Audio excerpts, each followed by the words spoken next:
everybody, this is Keith here of Euphoria Pictures. Welcome back to my channel. Right, so this video is going to be something a little bit different and I hope you don't mind. But as you can see by the thumbnail, I am going to be sharing with you all some of my first purchase when it comes to every format that I collected. Now, in this video, we are going to be talking about 5 formats. Well, technically 4. There's a reason why I wanted to include the 5th format. It will make all the sense in the world when I get to it. Now, this is a video that I've been wanting to do for a while now, and I had a bit of free time, and I said, screw it, I'm going to come in here, knock on my camera, get this thing going. And not only that, but I thought it would be a wonderful way to interact with all of you. I'm kind of hoping that when you watch this video, just maybe you will leave in the comment section your first purchases. What was that one movie that started you on that journey, on that format? Well, that's the hope. We'll see how it goes.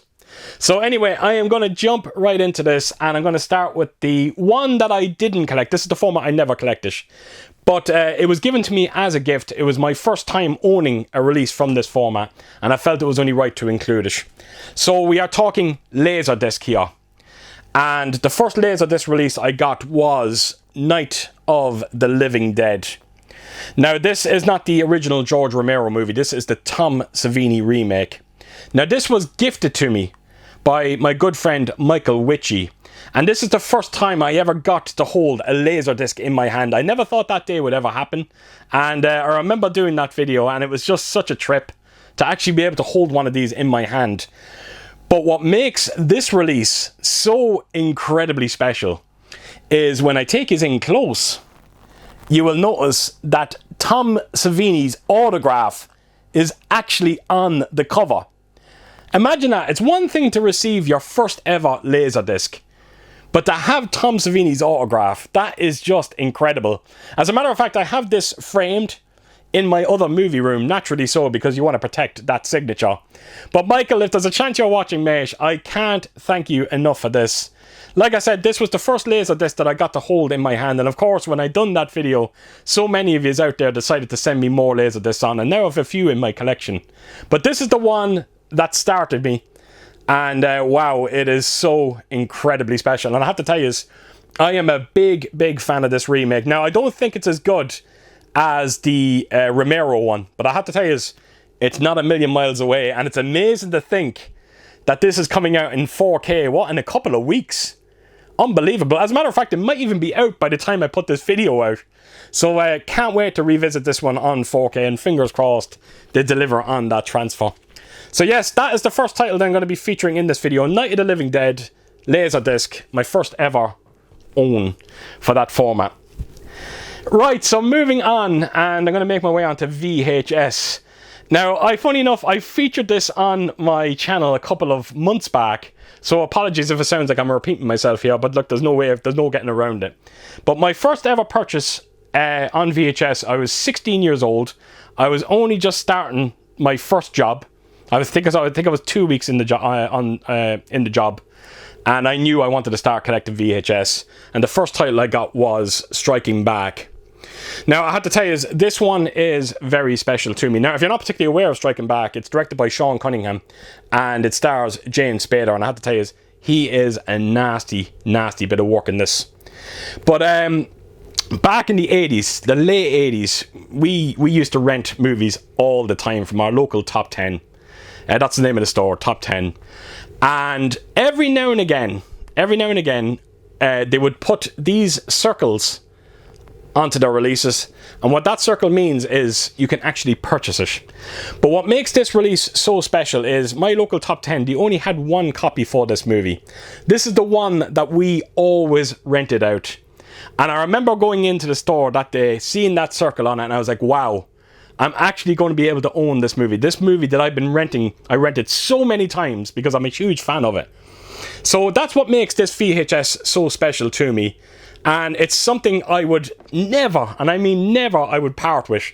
I've said it so many times on my channel, these releases they're like time capsules to me. They really are. They take me right back.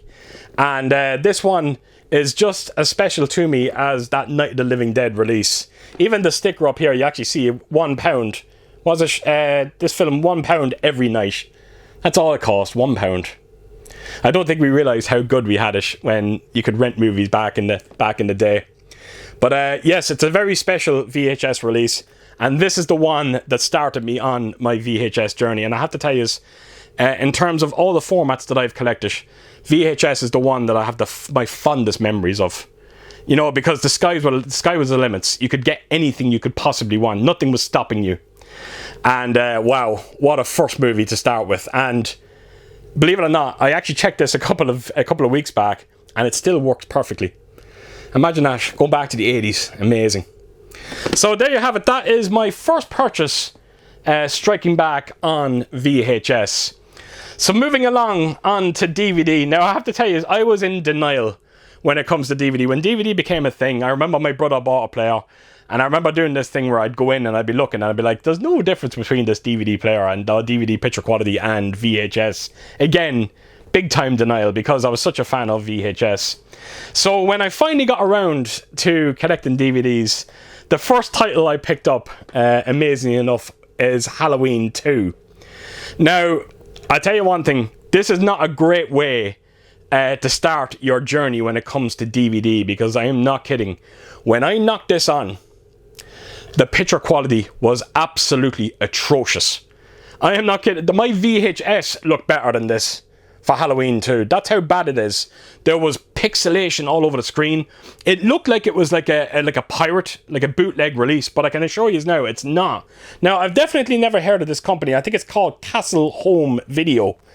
But when I knocked this on, I remember turning around to my brother and going, what the hell did I just buy? I couldn't believe it.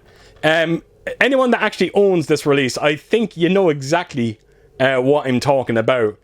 But it's a bad way to start your DVD collecting. Now, thankfully, the same day I bought this, I bought another release, which is Hard Rain. And Hard Rain actually redeemed DVD for me, because I watched Halloween first. Couldn't believe what I was watching. I thought it was terrible. Then I knocked on Hard Rain, and then I started getting a good understanding of what DVD was bringing to the table. And do you remember these cases, by the way? These kind of hard plastic cases? I don't actually have too many of them in my collection. I think I have around maybe 10 of them, something like that. But they were such a huge thing when DVD first started. And I know there's a lot of people out there that actually collect these. But like I said, it was my first purchase when it comes to DVD, and naturally I never want to part with them. But I am a big fan of Hard Rain, and I knew going in, like, Halloween was a bonus, Halloween 2 was a bonus, but I had every intention in the world of picking up Hard Rain. I was a massive fan of it, and it was great to own such a release of it, and the picture quality on this one looked beautiful. So yes, that was my first purchases when it comes to DVD. Hard Rain and Halloween 2. Started off terribly. Thankfully, this redeemed it. Right, so moving on, and I got my first Blu-ray here.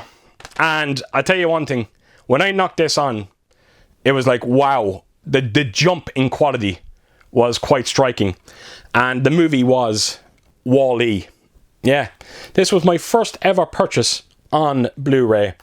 And I remember knocking this on for the first time. I remember Ellen with me. I think it was January of that year. I can't remember what year it was, but I remember me and Ellen just saying, you know what, it's the new year, let's go out, let's indulge a little bit, let's treat ourselves. And what we done was we went out and bought a brand new HD TV, and we bought a Blu-ray player. We went all out, and this was the first movie we purchased. And when we knocked it on, the first thing I said to Ellen was, it was the first time I ever seen depth to an image. It felt like I was watching a 3D image without the glasses. There was just so much clarity to the image. And I tell you one thing, this is one of the best examples of a Blu-ray out there. Even now, this picture quality looks absolutely stunning. And I have to tell you, this movie, for me, is an animated masterpiece. It really is. And we were that impressed with it. I remember I started ringing all my family members to come over to my house so I can actually show them all. And when you just seen the level of detail throughout this movie, it was quite striking. And I remember the day when we actually hooked everything up. I remember we knocked this on. I was that impressed with it that I actually watched it again straight after. I don't do that too often, but this one was very special. And it was the perfect way to start me on my Blu-ray collection. And I think the next title that came after this one was Iron Man, and I was equally impressed with the picture quality on that. But WALL-E was my first ever Blu-ray, and like I said, what a movie this is. So there you go, that's my first purchase when it comes to Blu-ray. So that's going to bring me on to the last title that I'm going to be featuring in this video, and of course it is the 4K format. And the first movie I ever got was The Martian. Now, again, it was almost the same as the Blu-ray, where I had a brand new TV in. I might even be one of the first people to actually have a 4K player in this country, because I think it was, I can't remember what country I bought it from. I don't think it was the UK. No, it was the UK. Sorry, I got it from the UK, but I think the UK were getting 4K players in months before Ireland. And thankfully I found a company that were willing to ship over here to Ireland, and I actually bought one. Spent a lot of money on it as well. And naturally the first title I got was The Martian. So when I connected everything up, had everything, I had the HDMI cable that I needed as well. Needed a high speed one. And when I knocked it on, I'm not sure if you're familiar with The Martian, but the first scene you see in it, it's almost like this view of it's like a bit of a vista, like it's just showing these kind of mountains on Mars. And I remember when we knocked it on, I was kind of looking at it and I was going, Jesus, there's absolutely no difference here when it comes to the Blu-ray, because I was so familiar with this movie, because I watched it so many times on the Blu-ray format. But then it was just showing a few scenes like that, where it was just showing a few mountains, and then all of a sudden we got this a slow panning shot. And when it went down to that panning shot, my jaw simply dropped, and I was like, ah, now I get it. We're in the presence of 4K. And I have to tell you, folks, if there's ever a day, I don't think it will ever come, because I would not like to try and put the top 10 together, but if there was a time where I did do a top 10 best looking 4Ks, I can tell you now, The Martian will feature in that top 10. Even now when I watch it, I am just mesmerized by how beautiful the image looks on this one. And I've never gotten around to getting the extended cut version of it, because apparently the extended cut comes with Dolby Atmos, where this one only comes with 7.1. But it wasn't an issue back then, because I never had a Dolby Atmos setup, or even a 7.1 setup when I got this. But I really need to get around to that extended version, because I would love to hear how this movie sounds with Atmos behind it. Something's telling me it's not going to make much of a difference, because the 7.1 that you get in this one is very impressive. But yeah, this is the one that started me on my 4K journey. It's a wonderful movie. It looks truly incredible. I even remember when this came out, I think there was people complaining about it. I don't know, it might not even be a native 4K disc. Again, I could be getting that wrong. I think it might have been a 4K upscale, but take nothing away from it.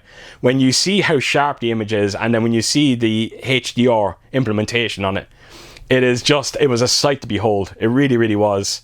And I knew I was onto something special when it comes to 4K. And as they say, the rest was history. So there you have it. That is my first purchase when it comes to 4K. And that is everything that I'm going to be featuring in this video. A nice short and sweet video. And I thought, like I said, it'd be nice every now and again to do something a little bit different. And hopefully, like I said at the start of this video, all of you can interact with me and share with me your first purchase when it comes to every format that you have collected on. So with that said, I am going to let you go. So as per usual, if you did like what you see here, please do give it a thumbs up. And if you could do, leave a comment down below. And again, like I said, share some of yours with me. And yeah, I hope to talk to you all again real soon with my next video. Until then, I'll see you soon. Bye bye.